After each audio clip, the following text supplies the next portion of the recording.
طبعا فيفا لما جيت اشغلها لقيت بصراحة ان هي بتشتغل عن طريق الكيبورد والماوس، فده شيء ضايقني جدا لان مفيش حد بيلعب فيفا اصلا بكيبورد وماوس. زي ما احنا شايفين ده السيمبلز او الرموز بتاعه الفيفا. قبل ما نبدأ في الحلقة يا ريت ما تنسوش تشتركوا في القناة وتفعلوا زر الجرس عشان نتابع كل جديد. يلا بينا.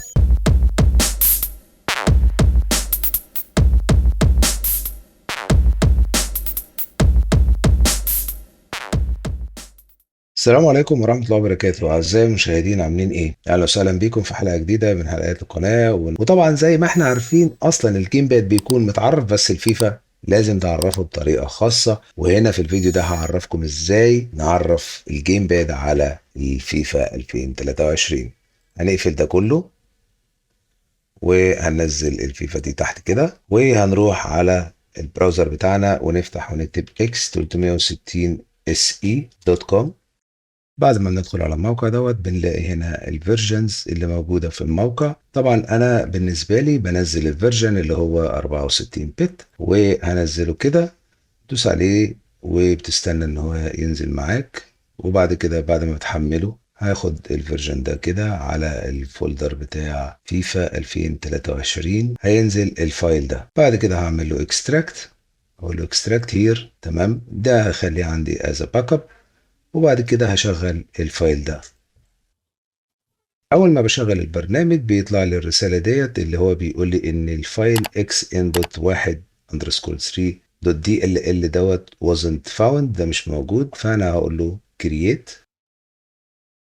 بعد كده هختار search automatic for settings وبراوز ماي كمبيوتر فور سيتنجز ديت لو انا عندي السيتنجز ما اصلا موجوده، او اقدر اسحبها من فيرجن قبل كده. فانا اقدر اسحب السيتنجز بان انا احط له الباس بتاع اللعبه بتاعت فيفا 2022، وهو هيبتدي ان هو يدور على السيتنجز ويطبقها. ولكن خلينا نعمل سيرش اوتوماتيك فور سيتنجز.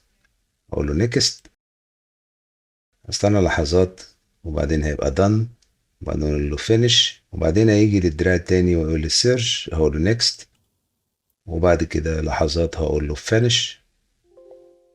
كده هو خلص. همسك دراع من الاتنين او الدراع اللي انا عايز العب بيه، وهبتدي اشوف هل هو ده اللي انا ماسكه صح ولا لا. هو اللي انا ماسكه صح. بس طبعا انا لقيت هنا دول الاتنين التوب ودول الاتنين الباك، فهسيبهم زي ما هما. بالنسبة للزراير السلكت والستارت تمام. بالنسبة للأسهم عشان أنا فاتح الفايبريشن دلوقتي أو الأنالوج تمام. الليفت ستيك أهو مظبوط. البوتونز ده شوت، ده باس أو ده ثرو، ده كروس، وده باس تمام. وهاجي هنا هلاقي ان الرايت ستيك برضو زي الفل واشتغل تمام. طيب هاجي اعمل سيف وهقفل ده. ولو انا عايز اظبط الدراع التاني برضو نفس القصة، هروح من هنا وهبتدي اشوف الدراع التاني لو هو في حاجة ناقصة. طيب لو في زرار بايظ او لو في زرار مقلوب هعمل ايه؟ هروح للزرار اللي انا عايز مثلا اظبطه. يعني لما مثلا باجي ادوس على الرفع بيديني باص، فهاجي ادوس على الرفع هنا اللي هو زرار رقم بي، فهدوس هنا بي واروح اعمل ريكورد، وهروح دايس على الزرار، فهو كده هيأساين الزرار الصح. بس كده واروح اعمل سيف وبعدين هقفل الابليكيشن ده. خطوة أخيرة قبل ما أخش على الجيم، الفايل الدي ال ال اللي طلع عندي هاجي أسميه بإن هو يبقى 1_4 بدل 1_3. تمام. وبكده أكون خلصت أنا كده من البرنامج. هنبتدي نرجع نفتح اللعبة ونشوف. كده لما جيت فتحت اللعبة سمعت صوت. الصوت ده بيدل على إن الجيم باد اتعرف اوتوماتيك على اللعبة. دلوقتي زي ما احنا شايفين الجيم باد اهو بالرموز بتاعته ابتدى يشتغل على فيفا.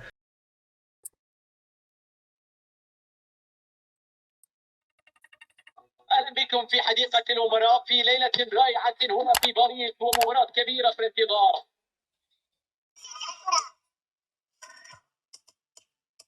وهنا تخرج ثمن تفجير الموهبه الكبيره في عالم كره القدم. طبيعي هذا الحضور قياسا بقيمه لاعب كبير مثل كيليان امبابي. ثمن تفجير هل يفعل امبابي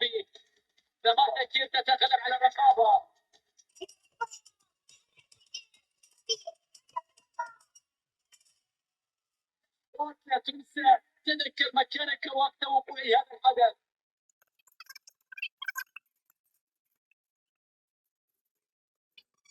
مباراة منتظرة اهتمام كبير من وسائل الإعلام، الجماهير تتدفق على الملعب لحظات وتستمتع وسنكون معكم في تغطية حصرية.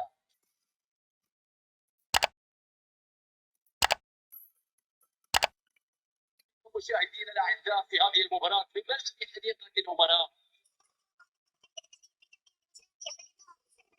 مباراة في المستوى مثيرة بين الفريقين. فريق باريس سان جيرمان في مواجهة الريد ليفربول. نتمنى بأن تشاهد متعة كبيرة على أرضية الميدان اليوم.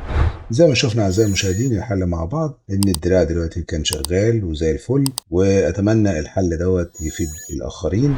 لو عجبك الفيديو ما تنساش إنك تشترك معنا في القناة وتدعمنا بإنك تدوس لايك على الفيديو وتشيره مع أصحابك. ولو أنت أول مرة تزورنا يا ريت ما تنساش إنك تشترك معنا في القناة عشان خاطر تشوف فيديوهاتنا اللي جاية. ألقاكم على خير، سلام.